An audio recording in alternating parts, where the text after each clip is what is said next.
আসসালামু আলাইকুম। যারা শুনছেন দেখছেন তারকে অশেষ ভালোবাসা। আপনারা কি জানেন যে তাজমহল বিক্রি হয়ে গেছে? তাজমহল বিক্রি হয়ে গেছে সেই 1950 সালের দিকে। কে বিক্রি করেছে তার কথাই বলবো। বিশ্বে কি প্রকারের চিট আছে, সমাজ জীবনে প্রচুর চিটের সন্ধান আমরা পাই, কিন্তু এমন এক প্রতারক নিয়ে আজকে কথা বলবো। প্রতারকের কথা শুনলে তো আপনার আর মনে হবে না যে এর চাইতে প্রতারক কেউ থাকে পৃথিবীতে। তার নামটা বলিনি, তার নাম নটবর লাল। তিনি এমন এক রকমের প্রতারক ছিলেন যে তাকে নিয়ে সিনেমা পর্যন্ত তৈরি হয়েছে। তিনি তাজমহল বিক্রি করে দিলেন এবং এমন ভাবে স্টাইলে বিক্রি করলেন যে বিদেশি পর্যটক তারা তার সব কাগজপত্র দেখে স্যাটিসফাই হয়ে গেল। তার মানে রাষ্ট্রপতির স্বাক্ষর সিল জাল করে স্বাক্ষর করে 20 লাখ রুপি সে 1950 সালে বিদেশির কাছে বিক্রি করে দিল। কঠিন ব্যাপার যে তাজমহল বিক্রি করলো 20 লাখ টাকা দিয়ে, বেচে দিয়ে সে সব ফাইল টাইল বুঝিয়ে দিল যে সে সরকারের লোক। তার একটা বিশেষত্ব ছিল যে সে ছিল একটা বিখ্যাত উকিল। সে সব ওকালতির আইন সব সে ফেলেছিল এবং শিখে ফেলার পর যা যা করা লাগে তাজমহল বেচার লেগে সব কাগজ রেডি করে ফেলেছিল। যে আইন শুধু শিখেই ছিল প্রতারণা করার লাগে। যে ভারতবর্ষে বিনিয়োগ করতে চায় তাকে বুঝাইলো যে এই তাজমহলটা হচ্ছে সরকার লিজ দিবে 99 বছরের লেগে, কারণ এর রক্ষণাবেক্ষণ সরকার সরাসরি করতে পারছে না, তাই বিনিয়োগকারীর মাধ্যমে করবে।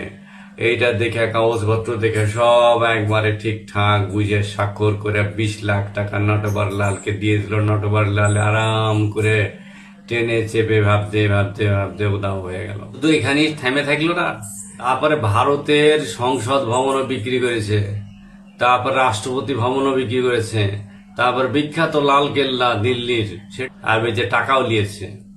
কিন্তু আসলে সব কাগজপত্রই ছিল ভুয়া। আর এই বিক্রি বাট্টা করে সে প্রচুর টাকা ইনকাম করেছিল। তা আপনি মনে করছেন যে পুলিশে কেন ধরনি?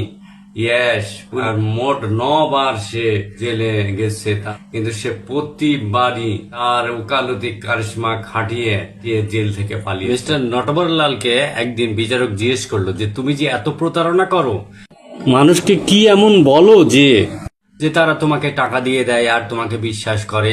তখন নটবর অনেকক্ষণ ভেবে চিনতে বলল যে ঠিক আছে, আপনাকে আমি একটা উদাহরণ দিয়ে দেখাতে পারি, তবে যদি আপনি আমাকে সহায়তা করেন। তখন বিচারক বলল যে ঠিক আছে, কি করতে চাও?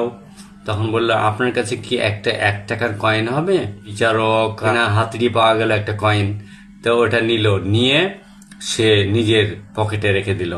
পকেটে রেখে দেওয়ার পরে বলল যে এই যে আপনার কাছে আমি 1 টাকা চাইলাম আর আপনি দিয়ে দিলেন, এইভাবেই আমি মানুষের কাছে চাইলেই টাকা দিয়ে দেয়। শুনে তো বিচারক হাসে, সবাই হাসতে শুরু করে, কিন্তু নটবর পাত্তা কেউ পায়নি। তো বন্ধুরা, সবচেয়ে বড় খবর হলো সেই যে 1 টাকার কয়েন বিচারকের কাছ থেকে নটবর লাল নিয়েছিল, সেই কয়েন কিন্তু বিচারক আজ জীবনে ফেরত পায়নি। প্রতারক কাকে বলে, কত প্রকার। তারপরে যখন কাগজপত্র রেডি করে লাল কেল্লা বিক্রি করলো, তখন ধরা পড়ে গেল 1996 সাল, মানে বেশি দিন আগের না, এই যে ধরেন 30 বছর আগে তাকে লাস্ট গ্রেপ্তার করেছিল ইন্ডিয়ান পুলিশ। সে নিখোঁজ। কিভাবে নিখোঁজ হলো সেই খবরও কিন্তু সরকার দিতে পারে না, কারণ মানুষ আর নটবর লালকে খুঁজে পায়নি। এই নটবর লালের এই চিট ক্যারেক্টার, নাহলে কোটি কোটি টাকায় নাকি বাটফারি করলো, চিটারি করলো, কিন্তু তাই বলে রাষ্ট্রের বিরাট একটা স্থাপনা তাজমহল, বিশ্বের 7 আশ্চর্যের একটা ছিল, সেই তাজমহলকেও বিক্রি করে দিয়েছে। তার মানে তার কত বড় কলজিয়া। সেই কলজিয়াধারী সে আবার রাষ্ট্রপতি ভবনও বেঁচেছে।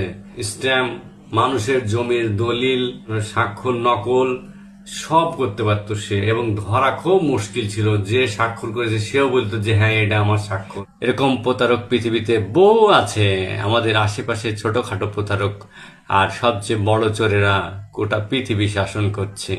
তো বন্ধুরা, ভালো থাকুন, সুস্থ ও সুন্দর থাকুন। আল্লাহ হাফেজ।